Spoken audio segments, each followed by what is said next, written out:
Aku, sang istri berhijab, tahu rencana busuk suamiku dan ibu mertua untuk menyingkirkanku. Mereka tak tahu, aku sudah siap dengan balasan mematikan. Assalamualaikum warahmatullahi wabarakatuh. Kalian dari mana aja nih? Absen yuk, jangan lupa subscribe. Buat yang sudah subscribe, semoga selalu diberkahi kebaikan dan rezeki yang mengalir. Aku adalah Kamila, seorang istri yang selama 5 tahun terakhir percaya telah menjalani kehidupan pernikahan yang ideal. 5 tahun bukanlah waktu yang sebentar. Cukup untuk menumbuhkan akar kepercayaan yang dalam pada Arya, suamiku, dan Ibu Karina, ibu mertuaku. Aku selalu mengenakan jilbabku dengan rapi, bukan hanya sebagai identitas, melainkan sebagai pengingat akan ketenangan batin yang kupegang teguh, bahkan di tengah hiruk-pikuk Jakarta yang tak pernah tidur. Rumah kami, sebuah hunian minimalis modern di kawasan selatan kota, seharusnya menjadi tempat berlindung. Namun belakangan ini, dinding-dindingnya terasa dingin, dan kehangatan yang dulu mengalir di antara kami kini digantikan oleh kabut kecurigaan yang samar. Semuanya dimulai perlahan, seperti tetesan air yang jatuh di batu, tak terasa namun merusak perlahan. Arya, yang biasanya ringan tangan dan suka bercerita sepulang kerja, kini sering pulang larut dengan aroma parfum asing dan sorot mata yang sulit kujangkau. Ia tak lagi membahas rencana masa depan kami, seolah masa depan itu sendiri telah menjadi sesuatu yang ia jalani sendiri, tanpa aku. Perubahan paling mencolok justru datang dari Ibu Karina. Ibu mertuaku itu selalu menyayangiku, atau setidaknya, aku berpikir begitu. Ia sering memujiku di depan teman-temannya, bangga akan latar belakang keluargaku yang cukup terpandang dan aset yang kumiliki dari almarhum ayah. Namun 2 bulan terakhir, sikapnya berubah drastis. Senyumnya terasa dipaksakan, komentarnya mulai menusuk dan tajam, seringkali menyiratkan aku adalah beban, bukan menantu kesayangan. Ia seolah mencoba mencari-cari kesalahanku, mulai dari cara aku mengatur dapur hingga warna jilbab yang kupakai hari itu. Kamila, jilbabmu itu sudah lusuh. Nanti apa kata orang kalau melihat menantu keluarga sastra pakai yang seperti itu? Katanya suatu sore, padahal jilbab yang kupakai adalah pemberiannya sendiri. Aku hanya tersenyum tipis dan menjawab, ini masih bagus, Bu. Masih layak dipakai. Keanehan lain muncul saat Arya mendesakku untuk menandatangani sebuah surat kuasa penuh atas properti warisan ayah di Bogor. Alasannya klise, memudahkan pengurusan pajak dan administrasi agar tidak terhambat. Aku adalah seorang sarjana hukum, dan naluriku berteriak keras. Kenapa harus kuasa penuh? Arya, cukup surat kuasa pengurusan saja. Aku bisa ikut kapanpun kau butuh tanda tanganku, ujarku saat itu, menatap mata suamiku yang mendadak dipenuhi kegelisahan. Ia mengelak dengan argumen berbelit-belit, dan untuk pertama kalinya, aku melihat ketakutan alih-alih cinta di matanya. Kecurigaan ini membuatku sulit tidur. Aku mulai memperhatikan detail kecil yang sebelumnya kuabaikan.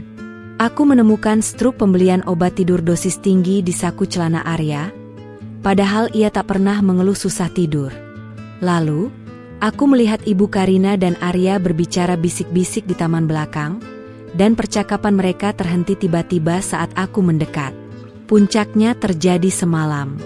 Saat Arya tertidur lelap, mungkin karena efek obat tidur yang kulihat struknya, aku mendengar ponselnya bergetar di nakas.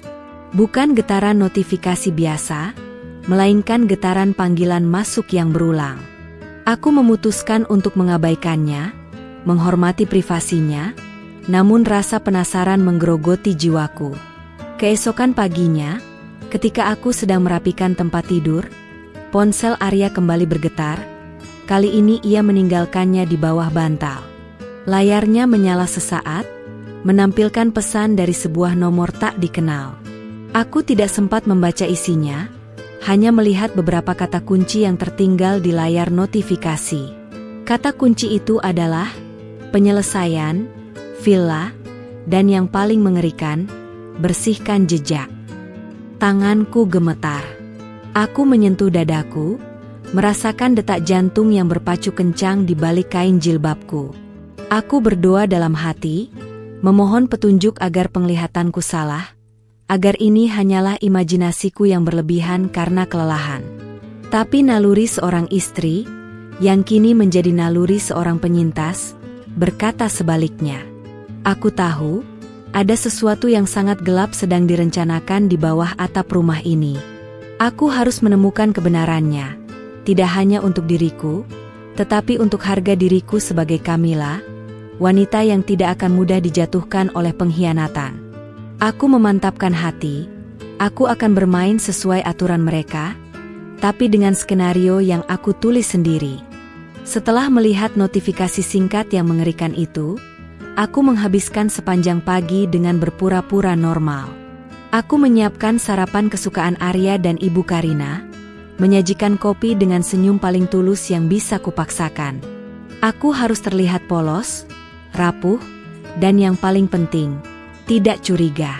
Senjata terbesarku saat ini adalah pengamatan. Aku memperhatikan bagaimana Arya menghindari tatapan mataku, bagaimana Ibu Karina menanyakan rencana kegiatanku hari itu dengan nada yang terlalu antusias. Mereka ingin tahu pergerakanku, memastikan aku tidak akan mengganggu rencana penyelesaian mereka. Kamu tidak ada janji hari ini, Kamila? Ibu dengar ada butik baru yang baru buka, tanya Ibu Karina, matanya berbinar-binar seperti seorang predator yang melihat mangsanya. Ah, tidak, Bu. Hari ini aku hanya ingin di rumah saja. Mungkin bersih-bersih lemari atau membaca buku, jawabku lembut, menekan rasa mual yang muncul di ulu hatiku. Reaksi mereka seketika berubah. Senyum Ibu Karina memudar, dan Arya terlihat gelisah. Mereka ingin aku keluar rumah, jauh dari jangkauan. Malam harinya, kesempatan itu datang. Arya mengatakan ia harus menghadiri makan malam bisnis mendadak yang akan berlangsung hingga larut, dan Ibu Karina pergi ke rumah teman lamanya. Rumah terasa kosong dan sunyi, dan disitulah aku mulai beraksi. Aku tahu Arya menyimpan ponsel pribadinya yang lain, yang ia gunakan untuk urusan kotor, di tempat yang ia anggap paling aman, di balik tumpukan berkas investasi di ruang kerjanya. Berbekal sarung tangan kain tipis agar tak meninggalkan jejak sidik jari, aku memasuki ruangan itu, hatiku berdebar kencang seolah sedang merampok ban. Setelah mencari beberapa saat, aku menemukan ponsel itu. Layarnya terkunci, namun Kamila sang sarjana hukum, yang pernah mempelajari seluk-beluk digital forensik, sudah siap. Aku ingat kebiasaan Arya, ia sering menggunakan tanggal ulang tahun pernikahan kami sebagai password di banyak hal yang tidak penting. Kunci itu berhasil. Aku tidak mencari pesan teks atau foto. Aku langsung menuju aplikasi perekam suara. Arya memiliki kebiasaan merekam meeting penting. Dan di sanalah, di antara ratusan file, aku menemukan satu file yang diberi nama samar, Final Call 10 Oct. Aku menekan tombol putar. Suara Arya terdengar jelas, disusul suara Ibu Karina yang dingin dan penuh perhitungan. Isi percakapan itu adalah petikan skenario terburuk dari mimpi terburukku. Mereka membahas detail rencana untuk melenyapkanku dalam waktu dekat. Kita sudah sepakati, yah, buat seolah dia terpeleset di tepi jurang saat kita mendaki di villa itu. Suara Ibu Karina menusuk. Pastikan dia sudah menandatangani surat kuasa itu besok. Setelah Kamila pergi, properti itu milik kita. Arya terdengar ragu, tapi hanya sesaat. Aku sudah atur segalanya, Bu. Dokter Tono akan memastikan surat kematiannya tanpa alami. Yang penting, setelah semuanya beres, kita bisa melunasi utang-utang kita dengan aset warisan itu. Aku membungkam mulutku dengan kedua tangan yang gemetar. Air mata tidak tumpah. Aku terlalu syok untuk menangis. Rasa sakit itu tak seperti disayat pisau, melainkan seperti dibekukan hidup-hidup dari dalam. 5 tahun cintaku, kepercayaanku, kesetiaanku, ternyata hanya sebuah investasi bagi mereka, yang kini akan mereka cairkan dengan nyawaku. Motifnya bukan wanita lain, tapi harta, warisan ayahku yang berupa tanah dan saham perusahaan. Aku adalah satu-satunya penghalang bagi keserakahan mereka. Aku segera memindahkan file rekaman itu ke flash drive tersembunyi yang selalu kubawa di tas jilbabku. Aku menghapus file asli di ponsel Arya dan mengembalikannya ke tempat semula. Aku menyadari satu hal, aku tidak boleh gegabah. Ini bukan lagi soal perpisahan atau gugatan cerai, ini adalah perang hidup dan mati. Aku keluar dari ruang kerja itu dengan langkah mantap. Di balik jilbab yang biasa ku kenakan, kini bersembunyi tekad baja. Mereka ingin menyingkirkanku? Baiklah. Aku akan membiarkan mereka melaksanakan rencana busuk itu. Tapi kali ini, mereka tidak tahu bahwa mangsa mereka telah berubah menjadi sang pemangsa. Mereka akan masuk ke dalam jebakan yang mereka buat sendiri, dan aku, Kamila, akan memastikan keadilan sejati ditegakkan di tanah Indonesia ini. Hari-hari berikutnya terasa seperti berjalan di atas pecahan kaca. Setiap tatapan Arya dan Ibu Karina adalah topeng. Setiap sentuhan mereka adalah racun. Namun, aku harus menjadi aktris terbaik yang pernah ada. Menjaga ekspresi wajahku tetap tenang. Bahkan terkadang menampilkan sedikit kesedihan yang dibuat-buat agar mereka merasa rencananya berjalan lancar. Aku mulai dengan langkah pertama yang paling krusial, mengamankan bukti. Aku menduplikasi semua file rekaman dan menyimpannya di 3 lokasi berbeda. Flash drive yang kusembunyikan di lapisan kain jilbab cadanganku, di cloud storage yang hanya bisa diakses dengan kata sandi berlapis, dan di tangan orang yang paling kupercaya di dunia ini, Arini, sahabat lamaku yang kini menjadi seorang notaris senior. Arini, kumohon, ini rahasia hidup dan matiku. Simpan baik-baik file ini. Jika aku tidak menghubungimu selama 3 hari setelah tanggal 10, tolong buka dan hubungi kepolisian. Bisikku saat kami bertemu di sebuah kafe sepi, jilbabku kutarik sedikit menutupi wajah. Arini menatapku dengan mata berkaca-kaca, tapi mengangguk teguh. Ia tahu aku tidak sedang bercanda. Selanjutnya adalah masalah surat kuasa properti. Arya mendesakku lagi keesokan harinya. Aku pura-pura sakit kepala dan menunda penandatanganan. Tunda sebentar, Arya. Aku ingin membaca ulang semua klausulnya. Kau tahu kan, aku agak rewel soal hukum, kataku sambil tersenyum manis. Dalam penundaan itu, aku bergerak cepat. Aku tidak menandatangani surat kuasa penuh Arya.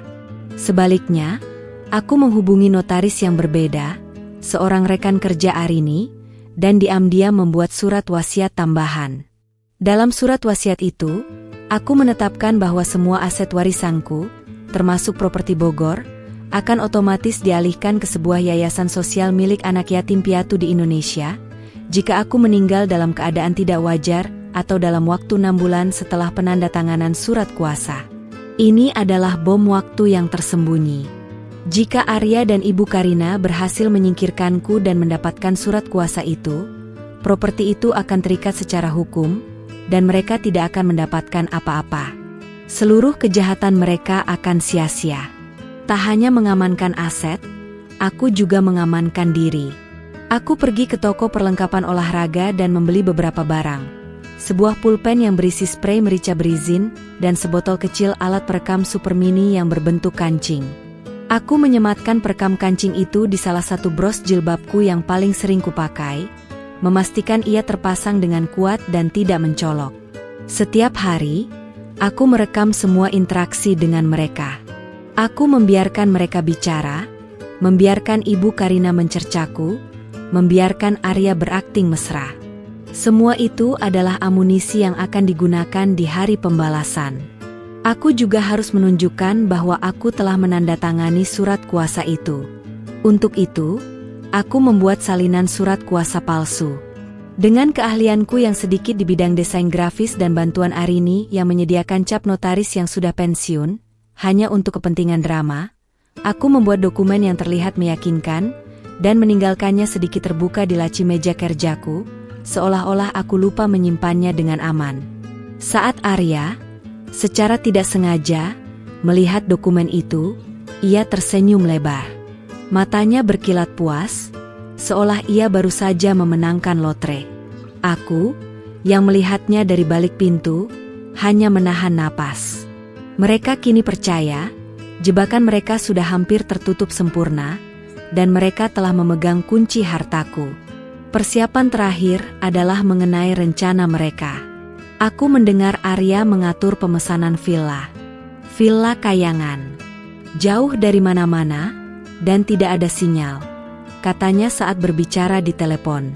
Aku segera mencari tahu lokasi villa itu, dan ternyata, itu adalah villa tua di puncak perbukitan Jawa Barat, dekat dengan jurang yang sering disebut tanjakan hantu oleh penduduk lokal.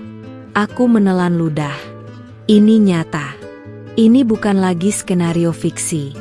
Aku pun menghubungi detektif swasta kenalan Arini, yang kuberi kode nama, Bayangan. Aku memberikan bayangan detail tentang villa kayangan, tanggal keberangkatan kami, dan rincian mobil yang akan kami gunakan.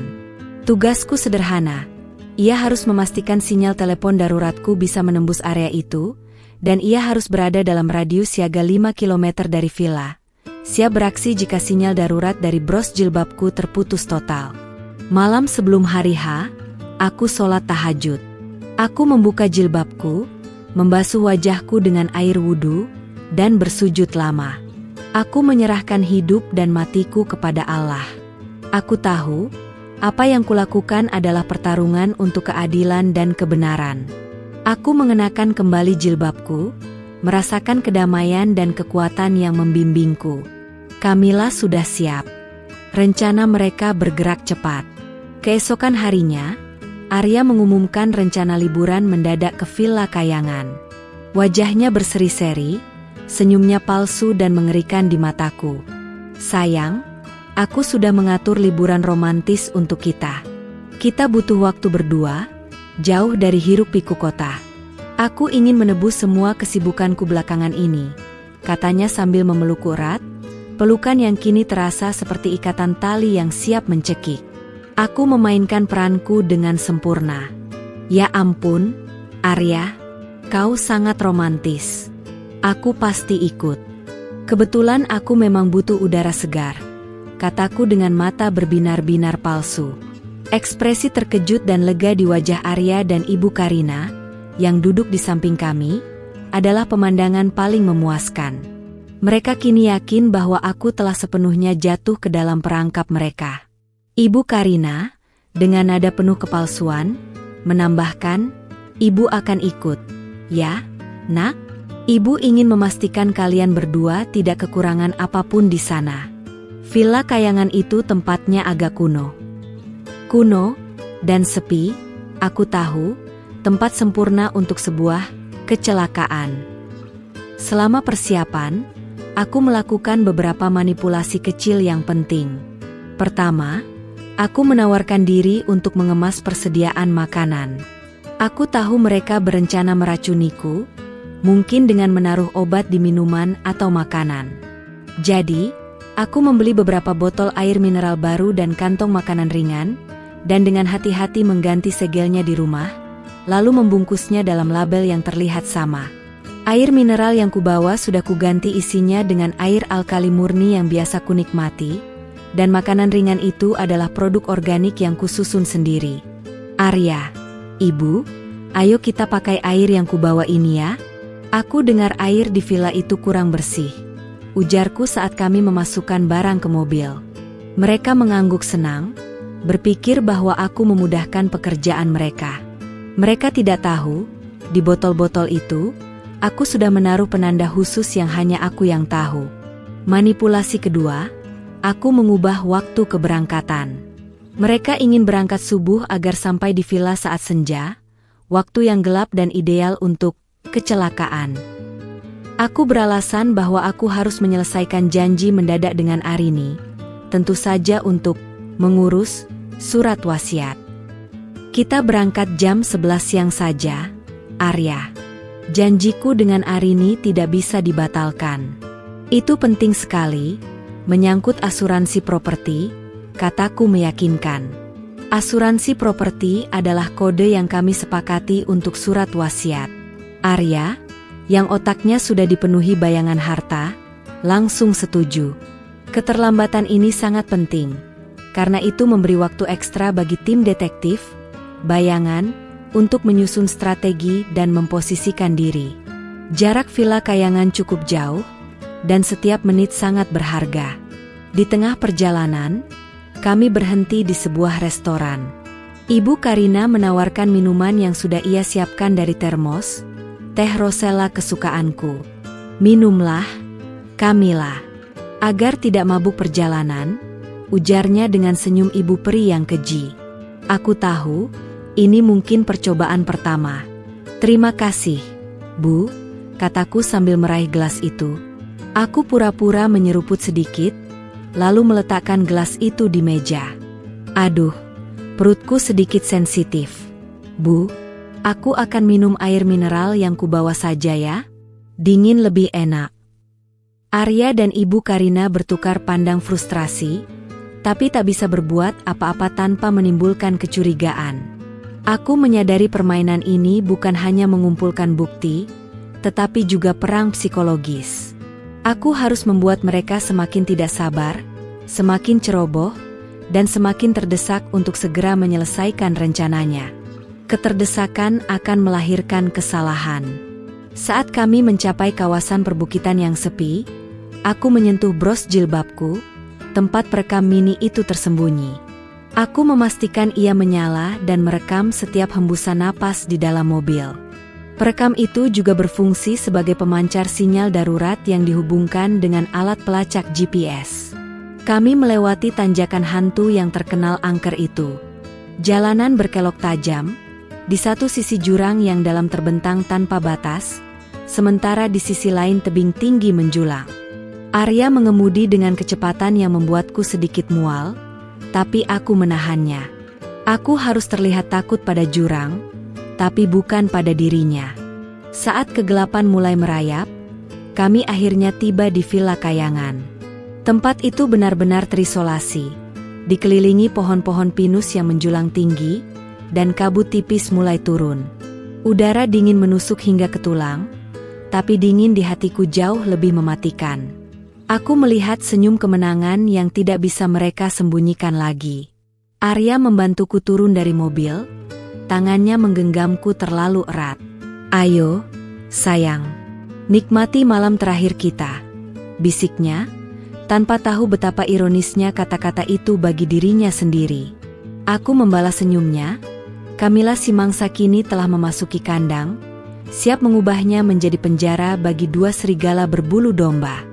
Memasuki Villa Kayangan terasa seperti berjalan ke dalam sebuah adegan film horor. Hanya saja aku adalah pemeran utama yang sudah tahu alur ceritanya. Villa itu besar, tua, dan lembab. Tidak ada sinyal telepon, persis seperti yang Arya rencanakan. Hal pertama yang kulakukan adalah mencari kamar kami.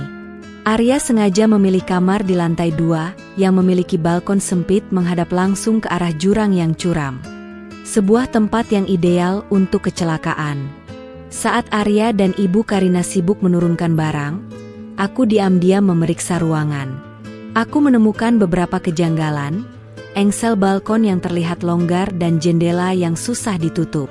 Aku menduga mereka sudah menyiapkan skenario agar aku terlihat mencoba bunuh diri atau terpeleset saat menikmati pemandangan. Aku pura-pura kelelahan dan langsung menuju kamar. Arya, aku mau istirahat sebentar, ya? Tolong Ibu Karina dibantu, kasihan beliau, pintaku dengan nada manja yang selalu meluluhkan hatinya, atau setidaknya, memuaskan egonya. Saat sendirian, aku segera beraksi. Aku mengambil peralatan keamanan daruratku, sebuah pita reflektif kecil. Aku dengan cepat menempelkan pita ini di beberapa titik strategis di sekeliling kamar, terutama di bagian bawah jendela dan di ambang pintu balkon. Pita ini tidak terlihat dengan mata telanjang, tetapi akan bersinar terang jika terkena cahaya UV dari senter kecil yang kubawa. Ini adalah penanda visual agar aku tahu jika ada yang memasuki kamar saat aku tidur. Aku juga mengeluarkan pulpen spray merica dari dalam tas kecil yang kusimpan di balik jilbabku. Aku menyimpannya di bawah bantal, siap sedia sebagai pertahanan pertama. Perekam kancing di bros jilbabku terus bekerja, menangkap setiap suara gesekan di lantai bawah. Secara mental, aku harus menjaga fokus. Aku mulai melakukan meditasi singkat, mengingat kembali semua kekuatan yang kumiliki. Aku adalah anak dari seorang pebisnis ulung yang mengajariku mindset strategi, dan seorang ibu yang mengajarkan keteguhan iman. Mereka telah meremehkanku, menganggapku hanya sebagai wanita rumahan yang mudah dimanipulasi. Ini adalah kesalahan terbesar mereka. Aku sengaja meninggalkan ponselku di meja samping tempat tidur, yang sudah kunonaktifkan. Ini untuk memberi kesan bahwa aku sudah terputus dari dunia luar, dan tidak siap siaga. Tapi aku tahu, sistem sinyal darurat dari bros jilbabku, yang terhubung dengan repeater sinyal canggih milik bayangan, masih bekerja, mengirimkan titik lokasiku setiap 10 menit. Saat makan malam tiba, Arya dan Ibu Karina menyajikan hidangan dengan kehangatan palsu. Mereka mendesakku untuk memakan masakan yang mereka masak. "Ayo Kamila, makanlah. Sup ini resep ibu dari turun-temurun, khusus untuk menantu kesayangan," bujuk Ibu Karina sambil menyendokkan sup ke mangkukku. "Wah, terima kasih, Bu. Tapi aku sedang diet ketat. Aku hanya akan makan sayuran rebus yang kubawa saja, ya? Aku tidak mau perutku kaget dengan makanan berat di malam hari," jawabku sambil tersenyum menolak, meraih bungkusan sayuran dari tasku. Kemarahan tersembunyi berkelebat cepat di mata Ibu Karina, tapi ia segera menyembunyikannya. Arya mencoba peruntungan lain, menawarkan anggur merah. "Sedikit saja, sayang, untuk merayakan liburan kita." "Aku tidak bisa, Arya. Aku kan sudah janji pada diriku sendiri untuk tidak minum minuman beralkohol lagi. Aku hanya akan minum air mineral yang kubawa ini." "Maaf ya," kataku lagi, meraih botol air yang sudah kusiapkan sendiri. Aku tahu penolakan bertubi-tubi ini membuat mereka semakin gusar. Ketidaksabaran mereka adalah kartu trufku. Mereka tidak bisa menunggu lama, mereka harus bertindak cepat. Setelah makan malam yang tegang, kami kembali ke kamar. Malam itu sangat dingin, dan kabut tebal menyelimuti jendela. Arya mulai berakting mesra, mencoba memelukku. Sentuhannya terasa menjijikan, tapi aku harus menahannya. "Arya, aku sangat lelah. Bisakah kita hanya tidur saja? Besok kita nikmati pemandangan," pintaku, nadaku menunjukkan kepatuhan. Ia tampak sedikit kecewa, tapi mengangguk. Mungkin ia berpikir, yang penting adalah besok. Aku tidur di sisi terjauh dari balkon. Sebelum memejamkan mata, aku berbisik pelan ke arah perekam di bros jilbabku. Skenario 1 sudah berjalan. Lokasi aman. Siaga penuh.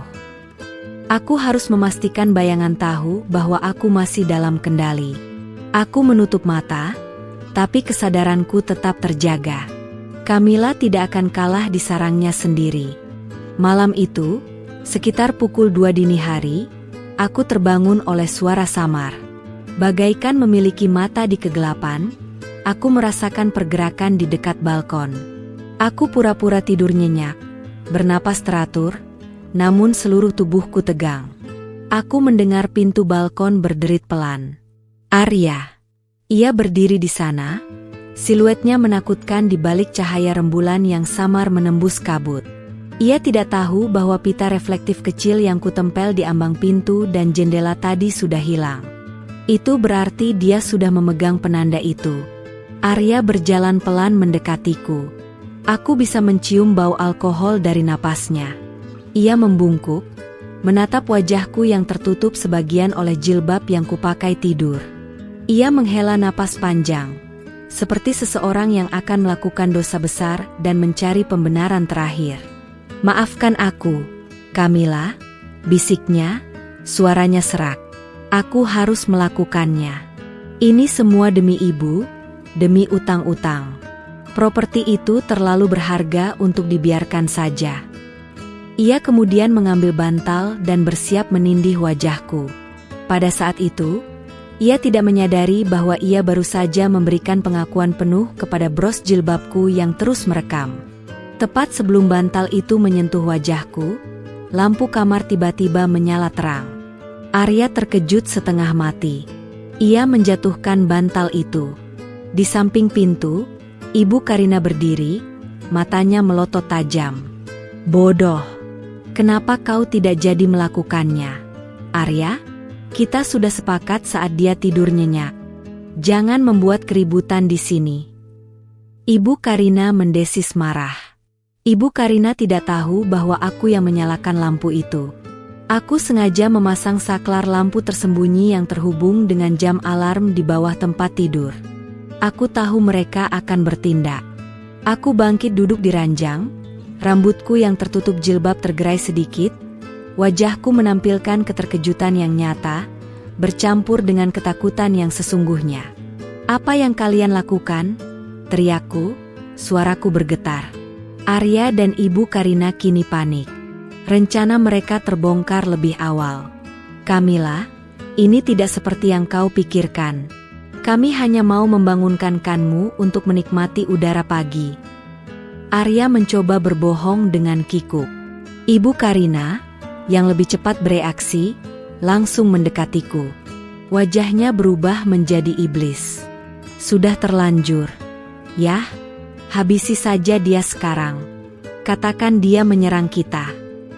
"Tidak perlu, Bu," kataku dengan suara yang kini menjadi dingin dan tenang. Aku menatap mata mereka satu persatu. Aku tahu segalanya. Sejak 2 bulan lalu. Rekaman, final call 10 Okt. Penyelesaian, Villa Kayangan. Semuanya ada padaku. Ekspresi mereka berubah dari panik menjadi horor murni. Wajah Arya pucat pasi. Ibu Karina kehilangan kekuatannya, terhuyung mundur. "Kau tidak mungkin tahu," bisik Arya, "ponselku sudah kuhapus dan sudah kusimpan, lengkap dengan semua pengakuan malam ini," potongku tajam. Aku menunjuk bros jilbab di dadaku. Ini merekam setiap detik. Dan aku sudah mengambil langkah-langkah hukum. Jika aku mati di sini, kalian tidak akan mendapatkan apa-apa. Properti itu sudah kuserahkan ke yayasan sosial jika aku mati tidak wajar. Usaha kalian sia-sia. Informasi tentang wasiat itu adalah pukulan telak. Mereka tidak hanya gagal membunuhku, tapi mereka juga gagal mendapatkan harta yang menjadi motif utama mereka. Ekspresi kehancuran di wajah mereka adalah balasan yang tak ternilai. Kau jalang licik. Kau sudah merencanakannya," teriak Ibu Karina, amarahnya meledak. Ia menyerbu ke arahku. Aku sudah siap. Aku menggerakkan tangan kananku. Dengan kecepatan yang aku latih, aku menarik pulpen spray merica dari bawah bantal dan menyemprotkan isinya tepat ke wajah Ibu Karina. Ibu Karina menjerit kesakitan, matanya terasa terbakar. Arya, yang baru sadar, mencoba meraihku. Tapi aku lebih cepat. Aku melompat dari ranjang, menuju sudut kamar, dan memukul jendela besar di dekat balkon dengan siku, memecahkan kaca itu. Bukan untuk melarikan diri, tapi untuk memberikan sinyal terakhir. Suara kaca pecah itu adalah kode. Jebakan kalian sudah kututup. Sekarang, giliran kalian yang masuk, teriakku. Aku tahu, detik-detik berikutnya adalah penentu. Kaca jendela yang pecah itu seolah memecah ketenangan di seluruh bukit. Udara dingin dan lembab segera masuk, membawa serta bau pinus dan ketegangan yang mencekik. Ibu Karina meronta-ronta di lantai, menggosok matanya yang pedih. Arya, meskipun matanya bengkak dan merah karena asap merica yang sedikit menyebar, berhasil menarik tubuhnya ke arahku.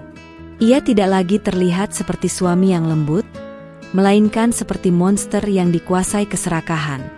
"Kau sudah membuat keputusan terburuk, Kamila. Aku akan memastikan kau tidak pernah melihat matahari lagi," raungnya, Tangannya mencengkeram pergelangan tanganku dengan kuat. Aku melawan.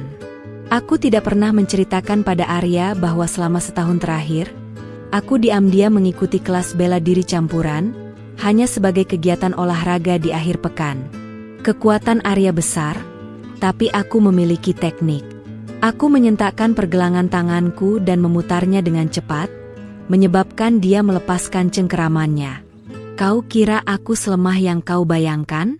Aku adalah sarjana hukum, Arya. Aku tahu bagaimana cara melindungi diriku dan aset-asetku. Balasku, suaraku kini sepenuhnya menguasai ruangan. Saat kami bergelut, aku berhasil meraih botol air mineral yang sudah kupersiapkan, yang isinya adalah air alkali murni, tapi labelnya persis seperti botol air beracun yang mereka bawa. Aku melemparkannya ke arah Arya. Itu air yang sudah kau siapkan untukku, kan? Coba minum, jika kau berani. Arya terdiam sesaat, matanya melihat botol itu, lalu beralih ke wajahku. Ia terlihat ragu. Keraguan sesaat itu sudah cukup bagiku. Aku berlari menuju pintu kamar, tapi Ibu Karina yang sudah setengah pulih, berhasil menarik jilbabku dari belakang. Jilbabku terlepas, rambutku yang panjang tergerai. Bros kecil tempat perekam suara itu terlepas dan jatuh ke lantai. Ini adalah momen kritis. Jika rekaman itu hancur, sebagian bukti utamaku hilang. Tertangkap kau. Sekarang, mati, seru Ibu Karina, matanya menyala penuh kebencian. Tiba-tiba, suara langkah kaki cepat terdengar di tangga kayu tua villa itu. Suara itu bukan suara orang yang panik, melainkan langkah teratur, seperti orang yang sedang menjalankan tugas. Pintu kamar kami didobrak dari luar. Di ambang pintu, berdiri dua pria bertubuh tegap dengan jaket gelap, dan di belakang mereka, seorang wanita yang tidak kukenal. Ini adalah bayangan, tim detektif swasta yang kusewa. Mereka bertindak secepat kilat setelah mendengar kode suara kaca pecah dan hilangnya sinyal darurat bros jilbabku. Polisi sudah dalam perjalanan. Tangan di atas. Kalian berdua dalam penahanan sipil atas dugaan percobaan pembunuhan terencana, ujar salah satu pria bertubuh tegap itu dengan suara rendah dan tegas. Arya dan Ibu Karina membeku. Mereka tidak pernah membayangkan ada bala bantuan yang datang ke villa terpencil tanpa sinyal ini. Mereka mengira aku benar-benar sendirian dan tak berdaya. Siapa kalian? Kamila, apa-apaan ini? Kau mengkhianati suamimu, teriak Arya, histeris. Aku menunduk, mengambil kembali jilbab dan brosku, memungut perekam yang masih utuh. Aku mengenakan kembali jilbabku dengan tenang, mengikatnya di leher, lalu berdiri tegak, memandang wajah mereka. Mengkhianati? Kalian merencanakan pembunuhan terhadapku, Arya. Aku hanya melakukan apa yang kuajarkan oleh agamaku, membela diri. Dan aku melakukannya dengan adil, kataku. Wanita dari tim bayangan itu maju, dan menunjukkan kartu identitas pengacara yang ditugaskan oleh Arini. Anda berdua punya hak untuk diam. Semuanya sudah direkam. Kami punya bukti yang kuat, termasuk pengakuan lisan sesaat sebelum kami masuk. Arya ambruk di lantai. Semua kekuatannya lenyap. Ia menatapku dengan tatapan kosong, penuh penyesalan yang terlambat. Ia menyadari, istrinya, Kamila yang berhijab dan tampak lembut itu, bukanlah boneka yang bisa ia korbankan begitu saja. Ia telah berhadapan dengan strategi yang jauh lebih matang daripada rencana busuknya sendiri. Tepat 15 menit kemudian, sirene mobil polisi terdengar samar-samar dari kejauhan, memecah kesunyian malam di perbukitan Jawa Barat. Suara sirene itu semakin mendekat, menjadi musik paling indah yang pernah kudengar. Polisi tiba, mengamankan tempat kejadian, dan langsung membawa Arya serta Ibu Karina ke kantor polisi terdekat. Aku memberikan kesaksianku secara rinci. Semua bukti sudah lengkap. Rekaman rencana pembunuhan, rekaman pengakuan dini hari, surat wasiat tambahan yang menunjukkan motif finansial mereka, dan kesaksian tim bayangan yang menjadi saksi mata saat konfrontasi. Saat kami meninggalkan Villa Kayangan, aku menoleh ke belakang. Tempat itu kini terasa seperti panggung teater yang baru saja menyelesaikan drama terkelamnya. Kabut masih menyelimuti, tapi fajar sudah mulai menyingsing, membawa janji harapan baru. Tidak butuh waktu lama bagi kasus ini untuk meledak di media nasional. Suami dan ibu mertua yang kaya raya bersekongkol membunuh istri untuk properti warisan adalah berita utama yang viral dan menjual. Awalnya, aku menggunakan inisial dan menyembunyikan wajahku, tapi tekanan publik dan kebutuhan untuk menangkis fitnah membuatku harus maju. Kamila, bagaimana Anda bisa setenang ini setelah diserang suami Anda sendiri? Tanya seorang reporter saat konferensi pers pertamaku, di mana aku didampingi Arini dan pengacara senior. Aku menatap kamera dengan tenang, jilbabku menutupi kepala dan leherku dengan anggun. Saya tidak pernah sendirian. Iman saya adalah pertahanan utama saya. Dan saya tahu, keadilan di negara ini akan berpihak pada kebenaran. Yang saya lakukan hanyalah membela hak hidup saya, jawabku tegas, dan potongan video itu segera menjadi trending topik. Arya dan Ibu Karina mencoba menyangkal, menuduhku memanipulasi bukti dan mencoba menjebak mereka demi menceraikan Arya dan mendapatkan harta Gonogini. Tapi tim hukumku dengan mudah membantah semua tuduhan itu dengan bukti rekaman yang sudah disahkan secara hukum. Proses hukum berjalan cepat. Pengacara Arya mencoba segala cara untuk memperlambatnya, dari mengajukan banding hingga menudingku memiliki hubungan gelap dengan detektif swasta. Semua itu hanya sampah yang tidak terbukti. Dalam salah satu persidangan, aku harus berhadapan langsung dengan Arya. Ia tampak kurus, matanya cekung, dan ia tidak lagi memiliki aura keangkuhan seorang pebisnis sukses. Ketika ia memandangku, aku melihat campuran rasa benci dan ketakutan. Kamila, kumohon cabut kesaksianmu. Kita bisa berdamai. Aku janji akan berubah, bisiknya saat ia melewati barisan bangku, dijaga oleh pengawal. Aku hanya memandangnya dengan tatapan datar. Damai? Apakah kau memintaku berdamai setelah kau berencana mengambil nyawaku? Keadilan tidak bisa dibeli dengan janji palsu. Arya, jawabku pelan, tapi penuh penekanan. Di tengah semua hiruk-pikuk ini, aku tetap menjaga ketenangan pribadiku. Aku tidak lagi tinggal di rumah lamaku, aku pindah ke apartemen kecil yang tenang. Aku fokus pada pengembangan bisnis yang kurintis dan menghadiri sidang saat diperlukan. Dukungan publik sangat besar. Banyak wanita Indonesia yang merasa terwakili oleh ceritaku, melihatku sebagai simbol kekuatan dan kecerdasan wanita berhijab yang mampu menghadapi kejahatan terorganisir. Mereka mengirimkan pesan dukungan, doa, dan bahkan karangan bunga. Aku menyadari, kisah ini tidak hanya tentang Kamila melawan Arya dan Ibu Karina. Ini adalah kisah tentang batas antara percaya dan waspada, antara cinta dan keserakahan, dan bagaimana seorang wanita harus selalu siap untuk mempertahankan apa yang menjadi haknya, hidup, aset, dan kehormatan. Semuanya menuju pada satu titik akhir, sebuah keputusan hukum yang akan menjadi penentu takdir kami semua. Setelah melalui serangkaian sidang yang melelahkan dan penuh drama media, hari putusan tiba. Ruang sidang dipenuhi oleh awak media, kerabat, dan masyarakat umum yang mengikuti kisah ini. Aku duduk tenang di barisan depan, mengenakan jilbab berwarna krem, didampingi oleh Arini dan pengacaraku. Hakim membacakan putusan dengan suara mantap. Semua bukti yang diajukan, terutama rekaman suara dan surat wasiat tambahan, dianggap sah dan memberatkan. Motif keserakahan terbukti nyata. Vonis, Arya dan Ibu Karina dinyatakan bersalah atas percobaan pembunuhan berencana. Arya dijatuhi hukuman 10 tahun penjara, dan Ibu Karina 8 tahun penjara. Aset-aset yang mereka miliki disita untuk melunasi utang-utang yang menjadi pemicu kejahatan mereka, dan sisanya diserahkan kepada negara. Ketika vonis dibacakan, Arya menjerit, memohon dan meronta. Ibu Karina tampak pingsan. Namun, Aku hanya duduk di sana, tidak ada sorak-sorai kemenangan, hanya rasa lelah yang mendalam. Keadilan sudah ditegakkan, dan babak gelap dalam hidupku telah ditutup oleh palu hakim. Reaksi publik meledak. Hashtag tentang Kamila dan keadilannya membanjiri media sosial.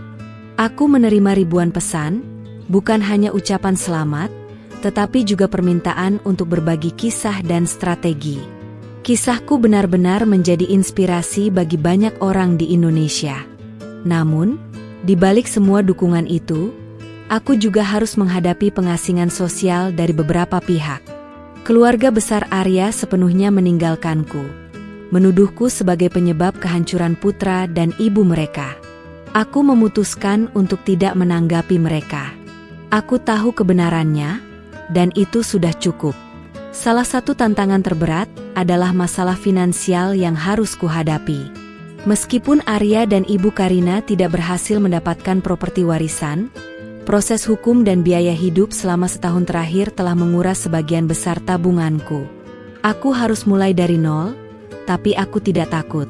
Aku menjual rumah lamaku, yang penuh dengan kenangan pahit, dan menggunakan dananya untuk membuka kantor konsultan hukum kecil, dengan fokus pada perlindungan hukum bagi wanita dan masalah warisan. Aku kembali ke akarku sebagai seorang sarjana hukum, tapi dengan pengalaman hidup yang tidak ternilai harganya. Aku mengubah kantor kecilku menjadi tempat perlindungan bagi wanita yang mengalami pengkhianatan dan kekerasan dalam rumah tangga. Aku memanggil Arini, sahabat setiaku. Arini, sekarang kita sudah menyelesaikan masalah pribadiku. Saatnya kita gunakan kekuatan kita untuk membantu wanita lain. Kita ubah rasa sakit ini menjadi kekuatan, kataku padanya. Dan dia setuju. Kami berdua, Kamila si penyintas dan Arini si notaris handal, mulai membangun jaringan yang kuat. Aku juga mulai memberikan seminar motivasi, berbagi kisahku secara terbuka untuk mengajarkan kewaspadaan dan strategi perlindungan diri. Aku belajar bahwa jilbab di kepalaku bukan hanya hiasan, melainkan simbol ketenangan dan martabat. Di balik kain sederhana itu, ada pikiran yang cerdas dan hati yang kuat. Arya dan Ibu Karina meremehkan itu, dan itulah kesalahan fatal mereka. Mereka mengira Kamila adalah mangsa, padahal Kamila adalah strategi. Aku melihat ke cermin, menatap pantulan diriku. Aku adalah seorang janda, seorang pengacara, seorang aktivis, dan yang terpenting, seorang wanita yang menolak untuk menjadi korban. Aku sudah menutup babak yang gelap itu, dan sekarang, saatnya menulis kisah sukses yang baru. 3 tahun telah berlalu sejak hari vonis itu. Kamila yang dulu adalah seorang istri yang hanya fokus pada rumah tangga, kini telah menjadi sosok yang mandiri, sukses, dan dihormati.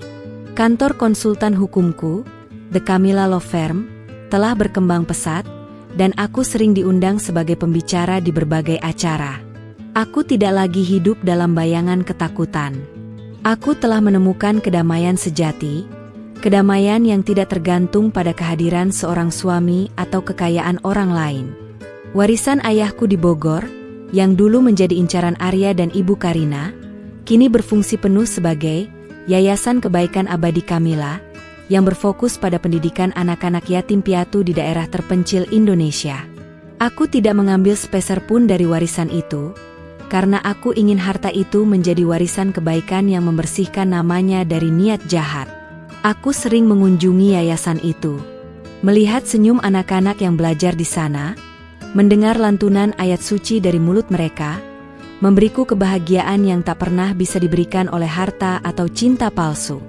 Aku tahu, dengan mengalihkan aset itu ke yayasan, aku tidak hanya menyelamatkan hartaku, tapi juga menyelamatkan jiwaku dari kebencian dan dendam. Arya dan Ibu Karina masih menjalani hukuman mereka. Aku tidak pernah mengunjungi mereka. Aku mendoakan agar mereka mendapatkan hidayah di balik jeruji besi, tetapi aku tidak ingin lagi memiliki koneksi apapun dengan mereka. Kisahku tentang rencana busuk ini terus menginspirasi. Aku sering menerima email dari wanita di seluruh dunia yang mengaku mendapatkan keberanian untuk meninggalkan hubungan beracun setelah membaca ceritaku. Aku selalu membalas pesan mereka, menekankan 3 poin utama: waspada adalah bentuk cinta diri, persiapan adalah kunci penyintas, dan iman adalah benteng terkuat. Aku masih mengenakan jilbabku dengan bangga. Bagi Kamila yang baru, jilbab adalah pengingat bahwa kekuatan terbesar datang dari dalam, dari pikiran yang jernih dan hati yang teguh. Itu adalah simbol dari wanita yang tidak gentar menghadapi badai. Aku belum menikah lagi. Aku percaya, cinta sejati akan datang pada waktunya, dari seseorang yang mencintai Kamila seutuhnya, bukan karena harta atau status. Aku tidak terburu-buru. Aku menikmati kebebasanku dan dedikasiku pada pekerjaanku. Suatu sore, saat aku sedang bersantai di balkon apartemenku, menikmati matahari terbenam yang indah, Arini datang membawakan kopi. Kau terlihat sangat damai, Mila. Siapa sangka, dari sebuah rencana pembunuhan, lahir seorang Kamila yang baru, kata Arini sambil tersenyum. Aku membalas senyumnya. Allah punya skenario yang jauh lebih indah, Rin. Mereka merencanakan kejahatan, tapi Allah merencanakan kebaikan. Aku hanya menjalankan peran yang telah ditentukan untukku, membuktikan bahwa wanita berhak untuk hidup aman dan bermartabat, dimanapun ia berada di Indonesia ini. Aku memejamkan mata sejenak, menghirup udara yang kini terasa bebas. Aku tahu, kisahku sudah selesai. Aku bukan lagi korban, aku adalah penulis skenario kehidupanku sendiri. Kisah ini adalah warisan abadi, sebuah pengingat bahwa ketika kau menghadapi kejahatan dengan kecerdasan, keteguhan, dan iman, kau akan selalu menjadi pemenangnya.